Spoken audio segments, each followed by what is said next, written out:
Je vais aborder plusieurs points dans mon propos. D'abord, je voudrais démonter ce que j'appelle le fantasme du transhumanisme, et qui, à mon avis, est un excellent foulard rouge agité pour que nous nous trompions de sujet, et que puis nous ne regardions pas les véritables enjeux de la question du numérique dans nos vies.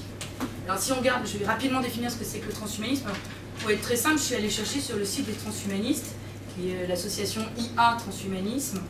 Alors il nous explique que le transhumanisme est une approche interdisciplinaire qui nous amène à comprendre les avenues qui nous permettront de surmonter nos limites biologiques par les progrès technologiques.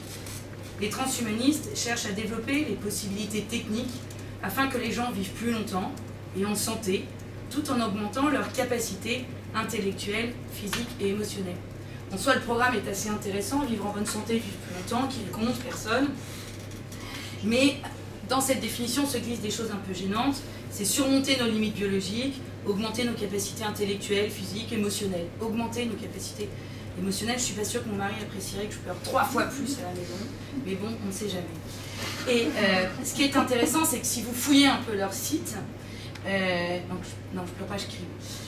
C'est qu'ils expliquent que la pensée transhumaniste est une excroissance de l'humanisme laïque et des Lumières, et que par définition, la nature humaine est perfectible, et qu'elle est perfectible par le biais des technologies. Alors, derrière cette logique du transhumanisme, on peut le voir dans cette définition, c'est le mythe de l'immortalité qui est là, avec cette idée qu'il faut faire disparaître le vieillissement du cerveau et du corps.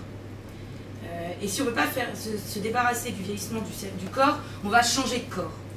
Et cette pensée s'appuie sur, finalement, un seul élément, c'est que la conscience humaine peut être numérisée, stockée dans une capsule, et qu'on pourrait à terme la transférer d'un corps à un autre. Merci la science-fiction. Vous voyez, quand je vous parle de ça, on est déjà dans des films un peu bizarres. Alors, il y a quand même des gens qui, aujourd'hui, réfléchissent à ça. Il y a un milliardaire russe, entre autres Dmitri Vitskov, qui finance tout un programme de recherche. Le but de ce programme, c'est de transférer la personnalité de quelqu'un dans le corps de quelqu'un d'autre qui soit complètement différent. Vous prenez Macha, vous mettez la conscience de Macha à ma place, et voilà.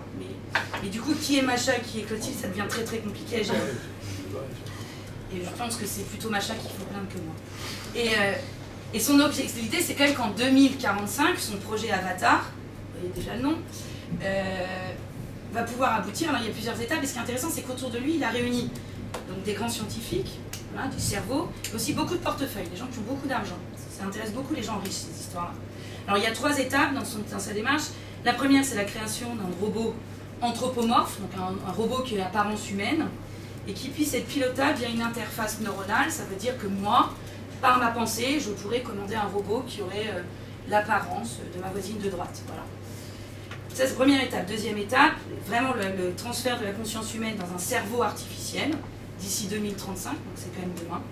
Et puis ensuite, il y a les avatars holographiques.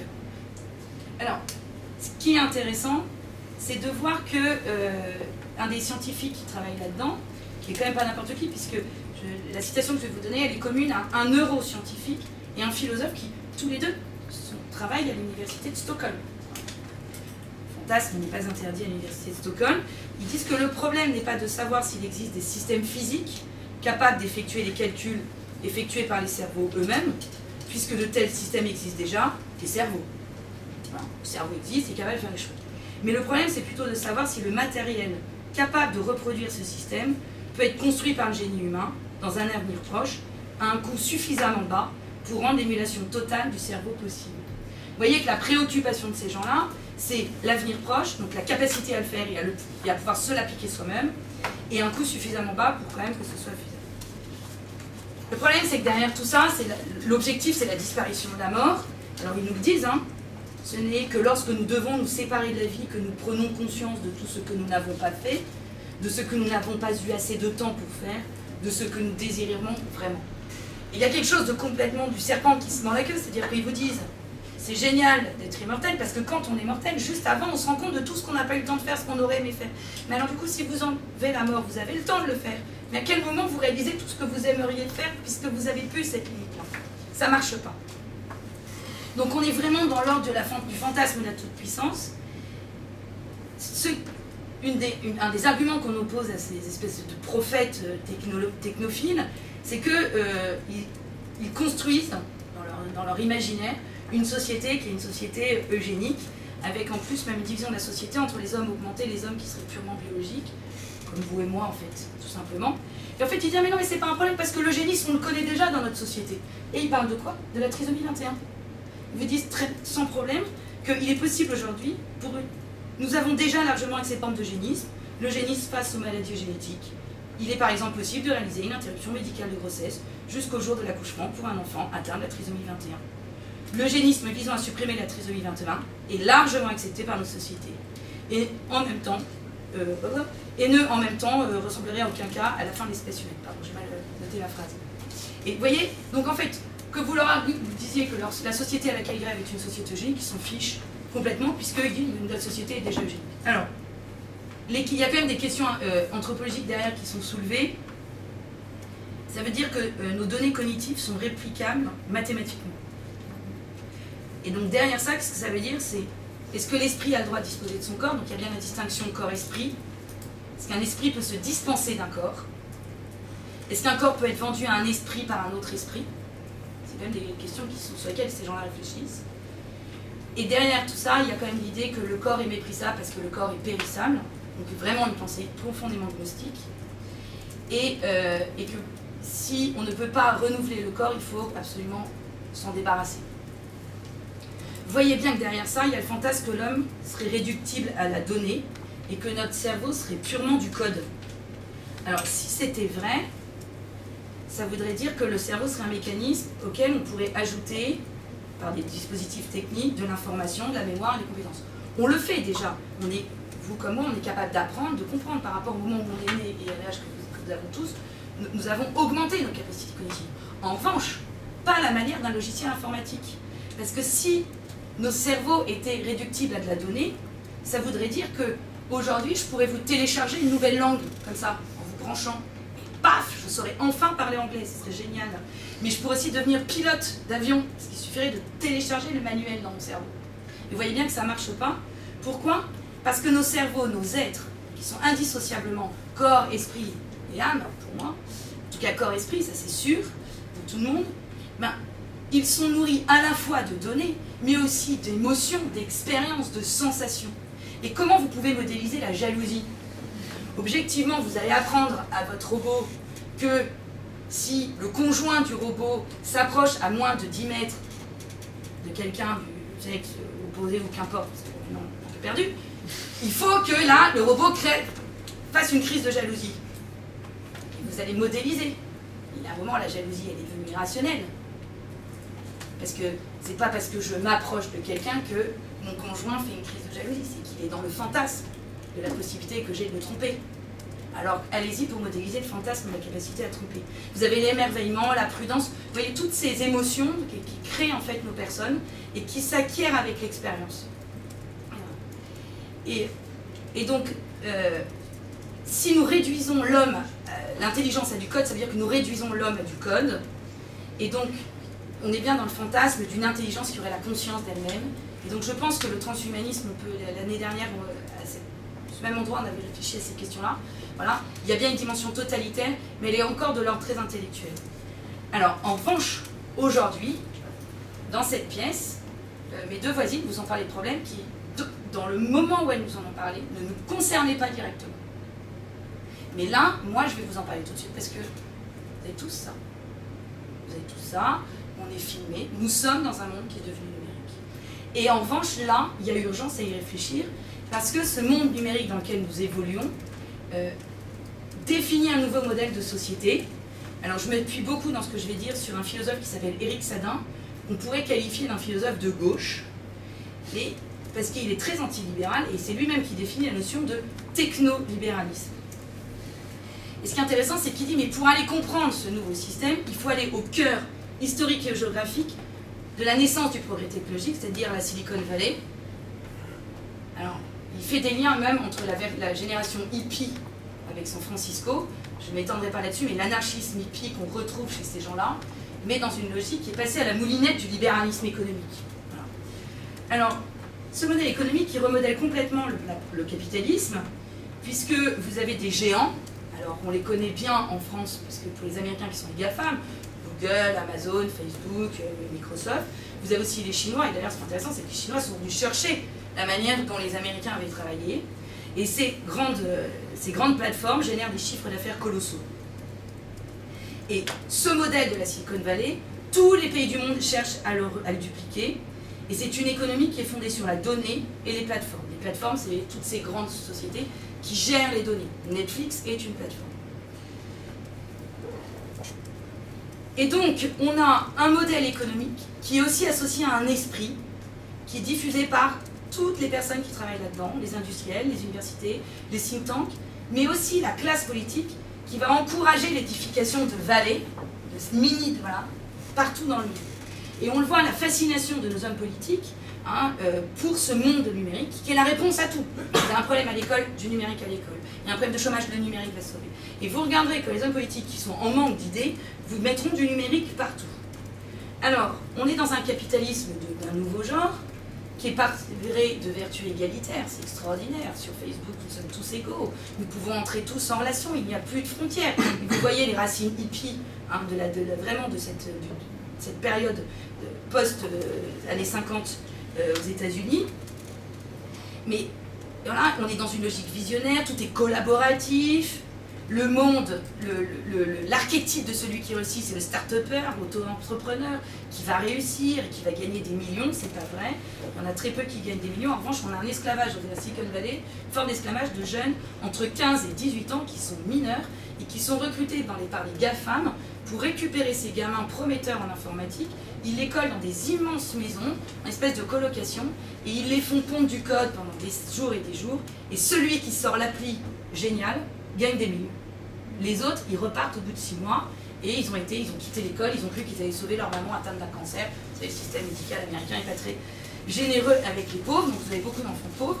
Et souvent, celui qui gère la maison est un de ces gamins qui finalement est resté parce qu'il n'avait plus d'endroit où aller et qui gère la maison. Il y a un excellent article dans le Nouvel Observateur là-dessus. Dans le Nouvel Ob, pardon, ça a changé. Et donc, on est sur une civilisation qui en fait conçoit le monde comme qui conçoit le système dans lequel nous vivons comme une marchandisation intégrale de la vie et l'organisation complètement automatisée de la société.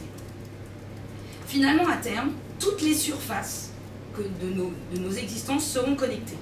Nos corps seront connectés, nos domiciles sont déjà connectés, c'est la domotique, le fait que de ce téléphone-là, je peux baisser ou pas les rideaux de chez moi, mais que mon frigo va me dire qu'il me manque de la crème fraîche pour cuisiner ça, parce que mon frigo sait qu'on est mardi et que le mardi, donc les mercredis, que je rentre tard, et donc mes enfants vont cuisiner tout seuls et ils vont se faire des pâtes et qu'ils vont mettre de la crème dedans, mais mon téléphone le sait, mon frigo le sait. D'ailleurs, il le sait souvent mieux que moi.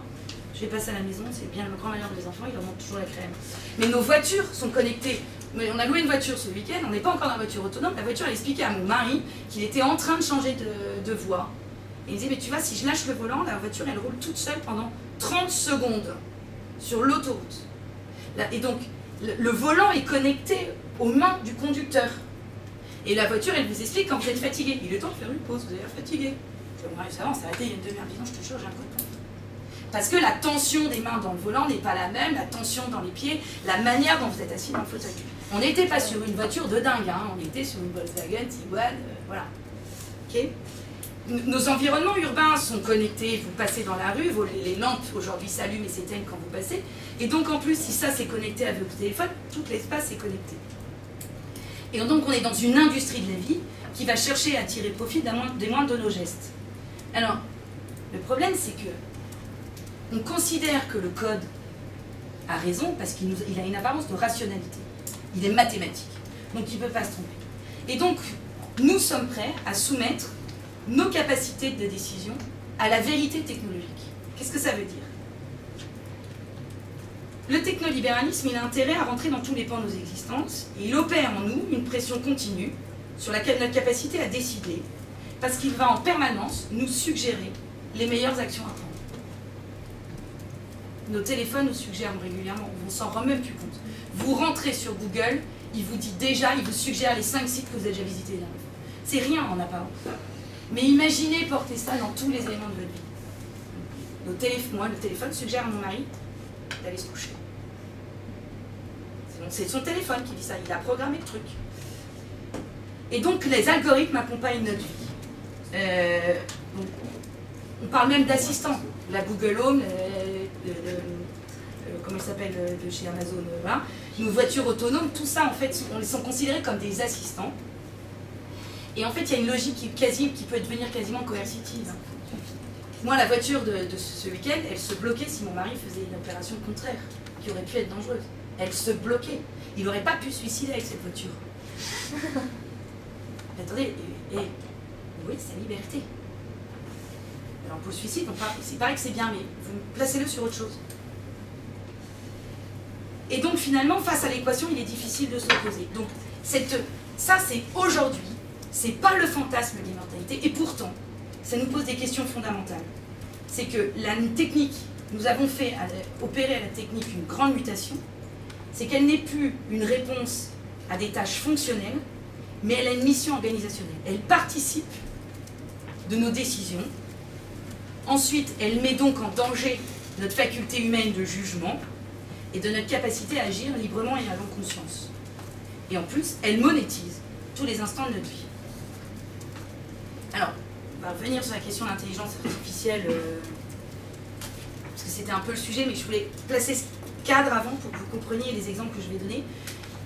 Tous les exemples que je vais vous citer sont des exemples qui ont moins de 3 mois. Comme vous trouvez dans la presse, en moins de 3 mois. Donc je suis remontée à début avril, donc 2 mois. Alors, l'intelligence artificielle, globalement, qu'est-ce que ça signifie dans nos vies aujourd'hui? Comment ça marche, l'intelligence artificielle? L'intelligence artificielle, je vais éliminer immédiatement ce qu'on appelle le deep learning, qui est l'intelligence artificielle profonde, qui n'existe pas, qui est encore de l'ordre du fantasme. Aujourd'hui, l'intelligence artificielle, c'est que je veux que mon algorithme reconnaisse un lion. Donc je vais donner à mon algorithme plein d'images de lions dans des environnements différents, dans des postures différentes, et je vais faire manger ça à mon algorithme. Et je vais lui mettre des chats, des hyènes, et je vais lui dire pas bien, pas lion. Et mon algorithme, il va engranger ça. Et après, mon algorithme il va être capable de retenir les lions, et il va apprendre des nouvelles formes que je vais lui donner. Mais ce sont toujours des formes référencées. Parce qu'il a les critères pour référencer ce que je lui donne. Ce qu'on appelle le deep learning, l'intelligence artificielle profonde, c'est quand il est capable lui-même de référencer, sans référence de base. Et là, on voit bien que dans nos têtes, ça bug déjà. Il y a des gens qui travaillent dessus, mais ce n'est pas ce qui nous arrive demain. C'est après-demain. Alors, aujourd'hui, l'intelligence artificielle est omniprésente dans nos existences, dans nos métiers. Elle rentre chez les avocats, chez les notaires. Elle est dans toutes les salles de marché, elle est dans la médecine, elle est partout. Ce sont des bijoux d'intelligence artificielle. Voilà, donc il y en a partout. Et ce n'est pas, il faut se détacher de l'image de science-fiction, nous avons l'intelligence artificielle, vous êtes dans un robot de l'espace, puis il y a un immense ordinateur. Au contraire, en général, un petit truc, c'est le serveur qui est gros, mais l'interface est petite. Et vous avez un œil et une bouche qui parle, et puis alors, où veux-tu aller aujourd'hui? Salut Clotilde, bonjour, t'as l'air de mauvaise humeur. Non, c'est pas ça l'intelligence artificielle. Ça, c'est la science-fiction. Ça, c'est les délires du transhumanisme. L'intelligence artificielle, il joue au jeu de Go. Et il gagne. D'accord? On n'est pas capable de jouer ça. Ce qui est intéressant, c'est que, vous voyez, intelligence artificielle, monde de l'algorithme, on est en permanence dans du calcul. Alors, ces technologies sont extraordinaires. Elles ont des conséquences pour l'emploi, puisque dans 20 ans, chez les plus optimistes, on pense que ça va faire disparaître 9% des emplois dans les 21 pays de l'OCDE. Mais il y a des projections beaucoup plus pessimistes, puisqu'il y a des gens qui, aujourd'hui, le métier des comptables est le métier qui va, l'expertise comptable qui va tomber dans les 2 prochaines années. Ça, c'est fini. Et puis, on se rend compte qu'aux États-Unis, d'ici 15 ans, c'est 47% des métiers qui seront automatisés, donc qui travailleront avec l'intelligence artificielle. 15 ans, hein, c'est demain. Alors, les risques de l'intelligence artificielle. Tout d'abord, c'est la question de l'usage malveillant qui peut être fait. Aujourd'hui, vous savez qu'on peut prendre un exemple très simple. Je vais prendre des vidéos porno d'actrices en plein débat, et à la place, je vais demander à l'intelligence artificielle d'aller chercher des visages de femmes politiques pour les mettre à la place. L'intelligence artificielle va caler les réactions des images de la femme politique au moment d'un débat et au moment de l'ébat, et pour que ce soit cohérent. Ça, c'est l'intelligence artificielle. C'est pas vous qui découpez, hein, sur Photoshop et puis qu'elle est collée. Non, non. C'est l'intelligence artificielle reprend les émotions, les formes, les expressions du visage pour que ce soit cohérent. Vous imaginez l'ouverture possible pour faire des bad buzz à la veille des élections présidentielles.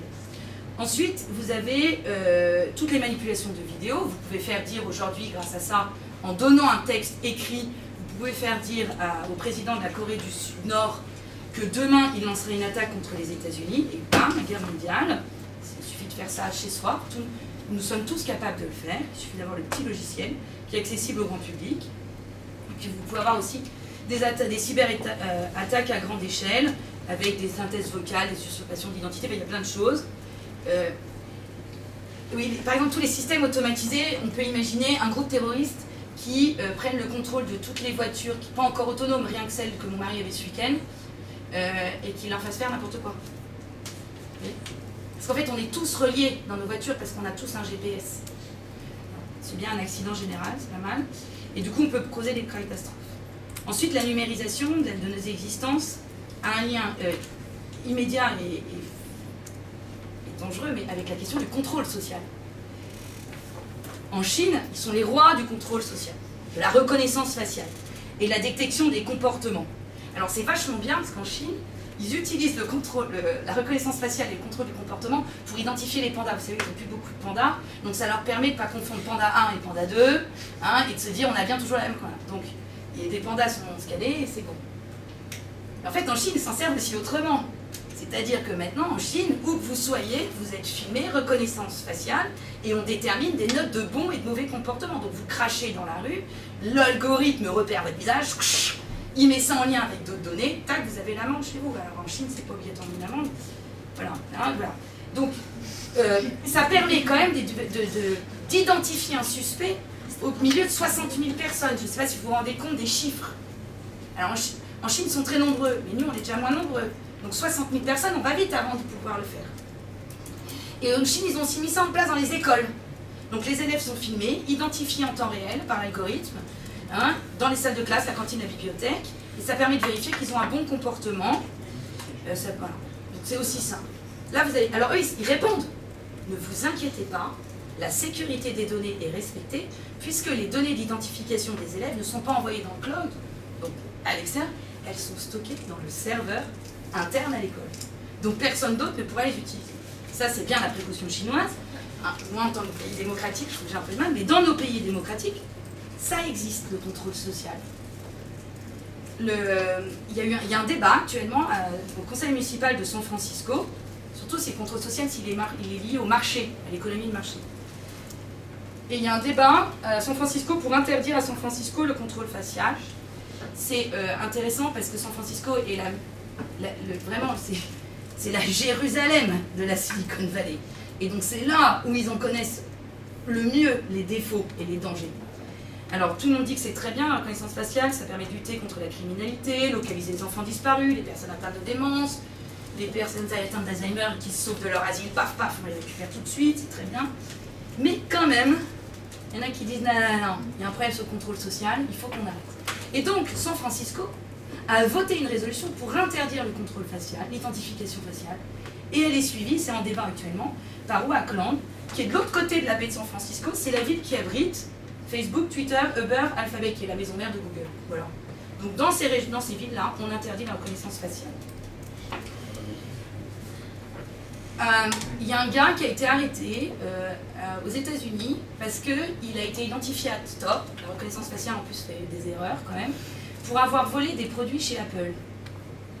Alors, c'est intéressant parce qu'il a été, du coup, il traduit Apple en justice, le procès est maintenant, parce qu'en fait, il a été identifié à tort. Mais même si c'était vrai, même si c'était lui, quand il est rentré dans l'Apple Store, il n'a jamais signé le papier, comme quoi il était d'accord pour être filmé. Et alors, ce qui est intéressant, c'est que ça ne s'est pas fait, les vols n'ont pas eu lieu que dans un seul Apple Store. Ils ont eu lieu dans plusieurs Apple Store partout aux États-Unis. Et du coup, mis les informations, les datas récupérées par la reconnaissance faciale ont permis et d'identifier un suspect. Ils sont trompés.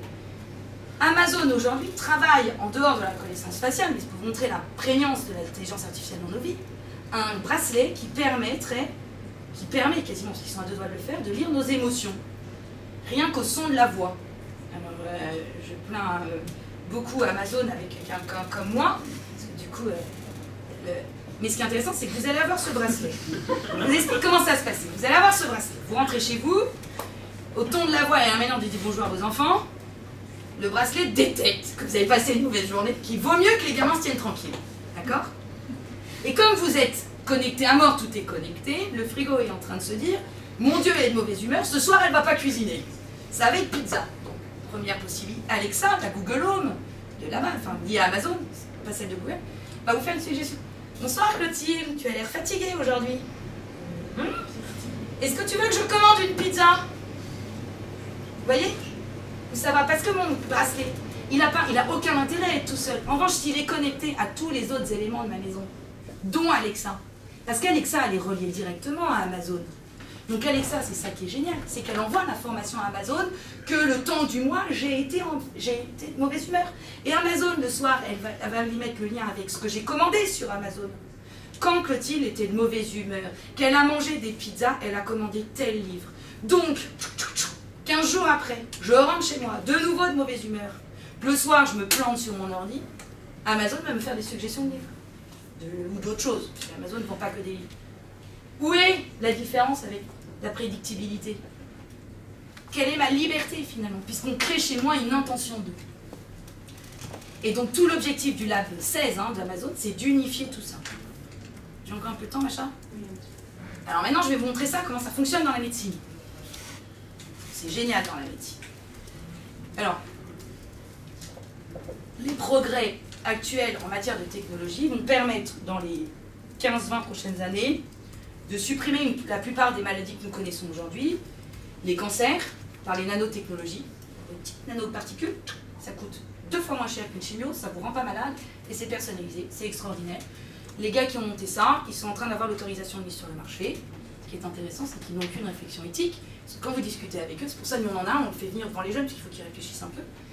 On lui dit, mais c'est génial votre truc, du coup tu vas pouvoir réparer les cerveaux abîmés aussi avec ça, les maladies neurodégénératives.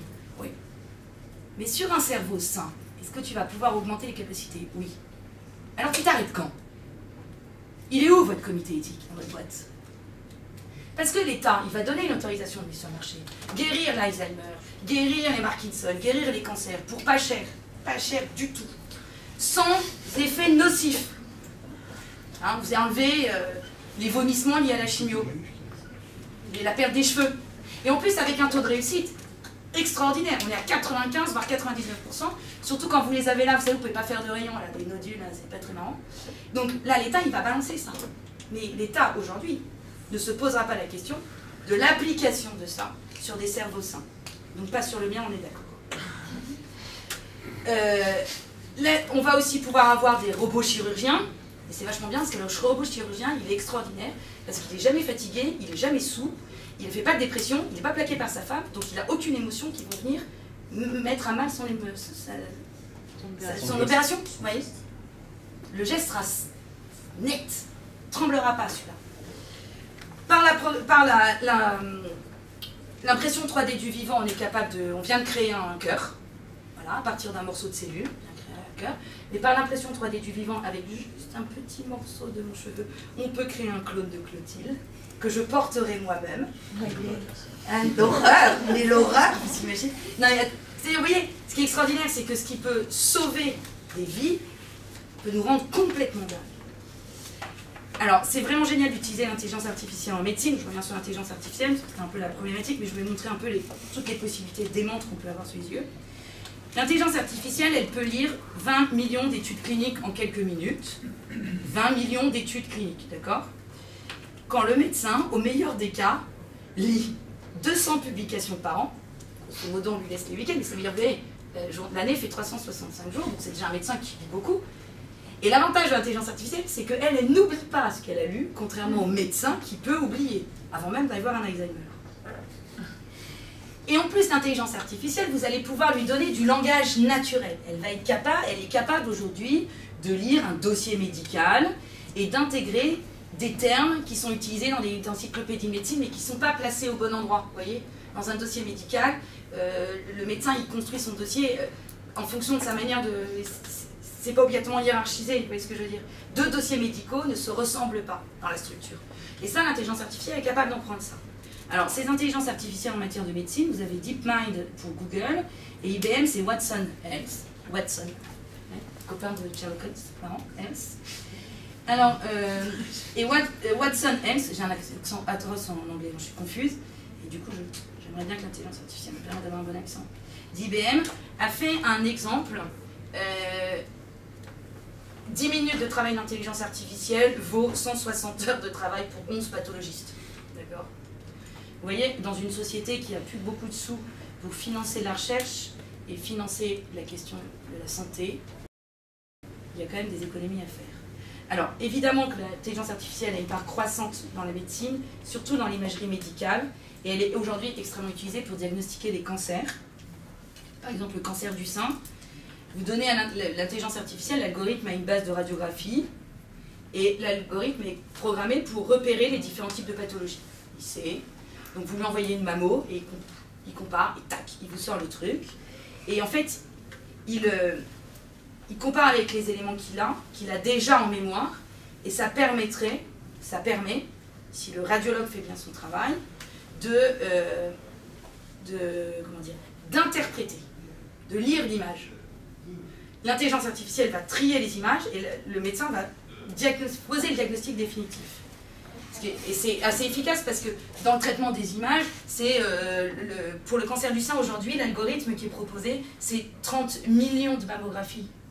Donc le médecin, il n'a pas 30 millions de mammographies en tête pour comparer. Donc vous voyez, le diagnostic mais ultra affiné auquel on peut aboutir. Donc on a vraiment une détection faible et précise. Pareil pour le cancer du poumon, là c'est Google, c'est DeepMind de Google, qui aujourd'hui est capable de diagnostiquer un cancer du poumon de façon totalement autonome, sans... 4, 5, hein, autonome, non bah alors du coup, tant pis, je n'irai pas jusqu'au bout du truc, c'est pas grave. Je vous donne un exemple, et c'est là où on voit que le rôle du médecin est important.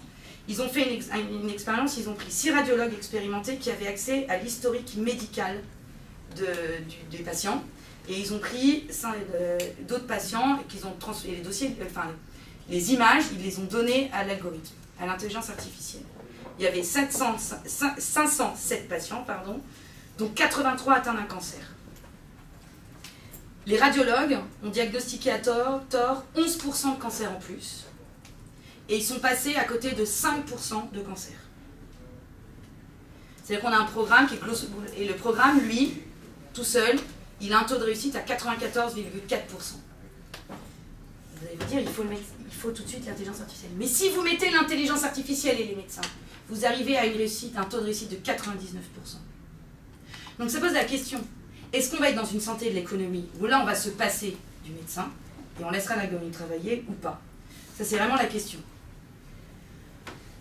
Autre élément que l'intelligence artificielle va nous permettre de faire, c'est d'avoir une santé, on parle des 4 P en santé, une santé qui sera prédictive, préventive, personnalisée, participative. Je vais m'intéresser qu'à un seul P, la médecine prédictive. Aujourd'hui, en France, vous pouvez faire séquencer votre génome pour 900 €. On a bien dit que la personne ne se résumait pas à ses données à la donnée, mais même aux données génétiques, on le sait bien. Mais à ces éléments-là, vous pouvez ajouter les données environnementales, géographiques, comportementales. La question que je pose, est-ce utile que je sache aujourd'hui que j'ai une prédisposition pour Alzheimer? Comment je vais vivre en sachant que j'ai une prédisposition pour Alzheimer? Surtout que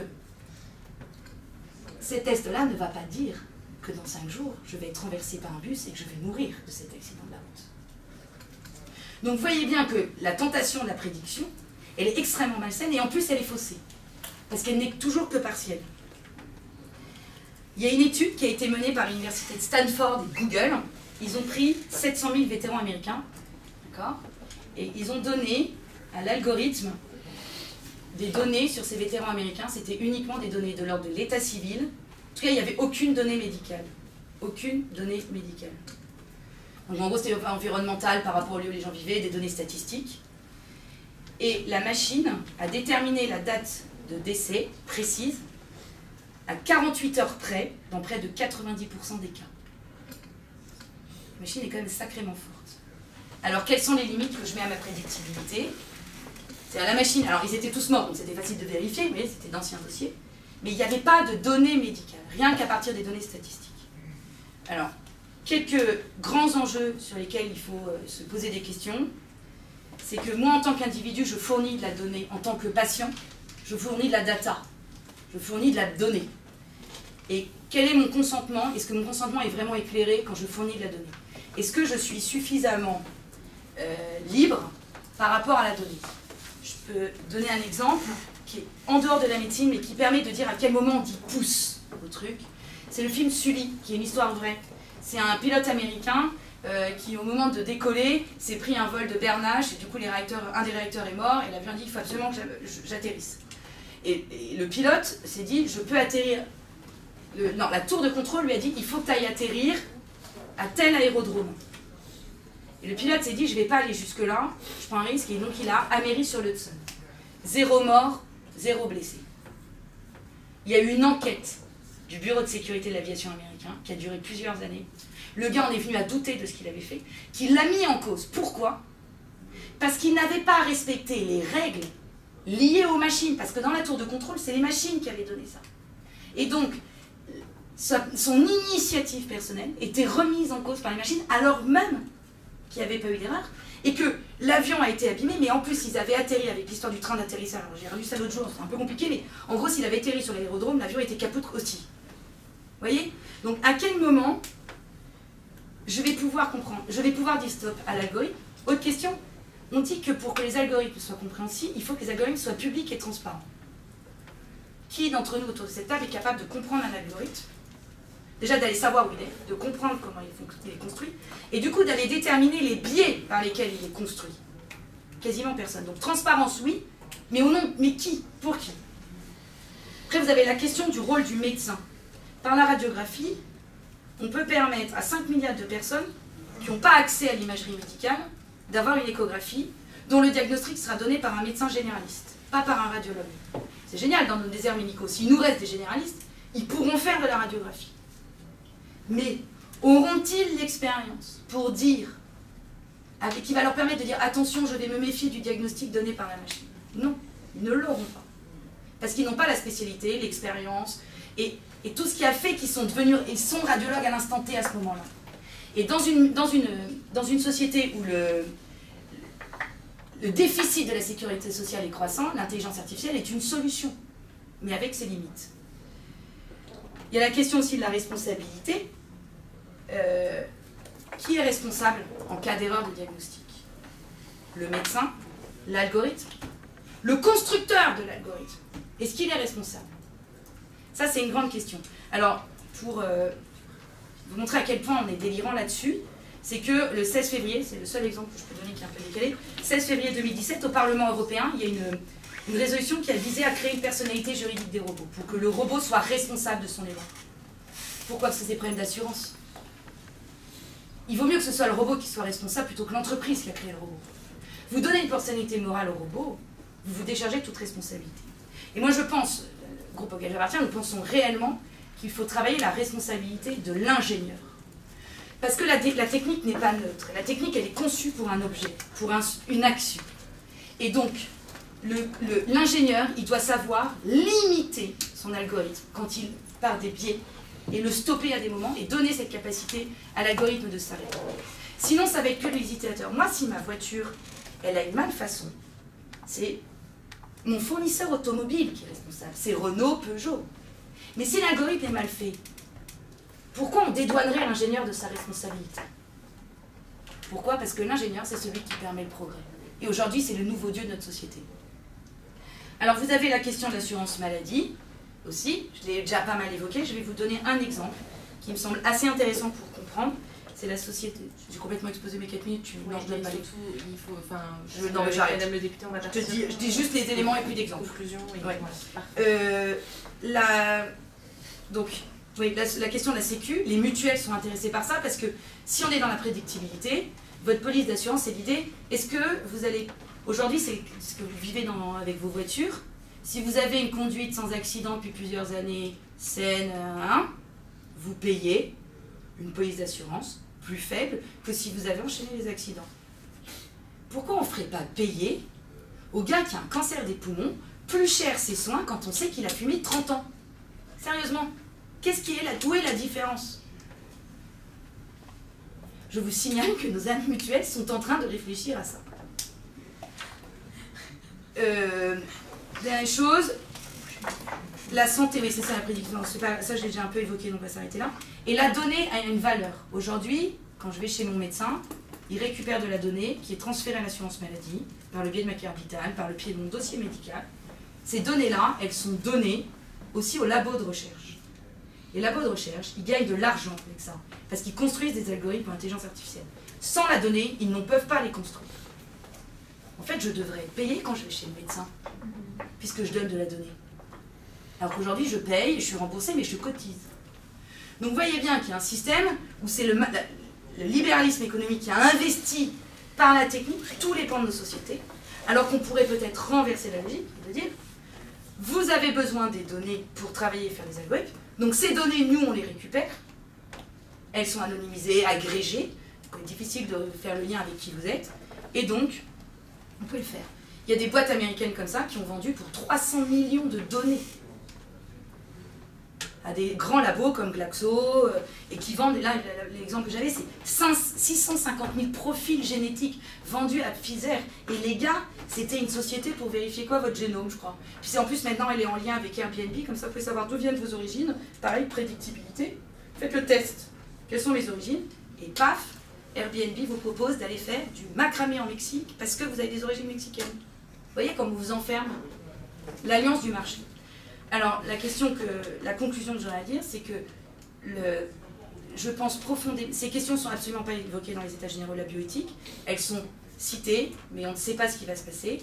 Donc je peux juste vous demander de faire attention. PMA, la génomique est quand même pas mal citée dans ce qui a été dit, mais attention à ne pas prendre la PMA comme un chiffon rouge qui sera agité pour nous masquer ces questions-là, qui sont des questions, à mon avis, fondamentales de société, parce qu'elle pose véritablement le sens de l'être humain dans nos sociétés. Vous voyez bien qu'en médecine, il y a des dérives énormes. Et je pense que, pourtant, je n'ai pas envie de me priver de l'intelligence artificielle si elle peut me permettre de détecter un cancer du sein de façon très précoce. Ce serait quand même dommage.